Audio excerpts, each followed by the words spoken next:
ITIची आपली मुलं आहेत, डिप्लोमाची मुलं आहेत, त्यांना जर आपण थोडंसं स्किल ओरिएंटेशन दिलं आणि जपानमध्ये, जर्मनीमध्ये, युरोपमध्ये काम दिली. आज माझ्याकडे जपानमध्ये 8 लाख लोकांची गरज पुढच्या 5 वर्षात आलेली आहे. ऍव्हरेज पगार 1.5 ते 2 लाखाच्या दरम्यान मिळेल. खर्च जाऊन 1 लाख रुपये शिल्लक राहतील.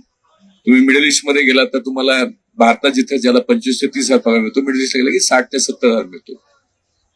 इकडे ईस्टला गेलात, तैवान, साऊथ कोरिया, जपान, तर तुम्हाला 1.5 ते 2 लाख मिळतो. तुम्ही मिडल ईस्टला याला युरोपमध्ये गेलात, जपान, जर्मनी, जर्मनी, आपल्या इटली, तिथे तुम्हाला 3,000 ते 4,000 युरो पगार मिळतो. म्हणजे 2,70,000 ते 3 लाखाच्या आसपास पगार मिळतो. तर आपण हा प्रयत्न केला पाहिजे सगळ्या सारस्वतांच्या भूमिकेतनं, की अशी कॅटेगरी निवडली पाहिजे आतापासून. म्हणजे मी 25 वर्षांत महाराष्ट्र, त्यात मला तोही विषय सांगितला होता, 25 वर्षांत महाराष्ट्र कसा दिसला पाहिजे.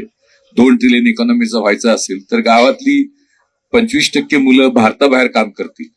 त्यांना आतापासूनच शिकवलं जाईल. 7वी पासून आता मुलं घ्यायची, मी ती 5 वर्षांना मुलं भारत, जी 12वीत असेल त्यांना आतापासून चालू करायचं. आणि 25 वर्षांनंतर पिढीच जन्माला येणार आहे, तर त्यांना बाळकडू देऊन त्यांना भारताबाहेर कसं काम करता येईल, गावात उत्पन्नाचे सोर्स कसे वाढवता येतील,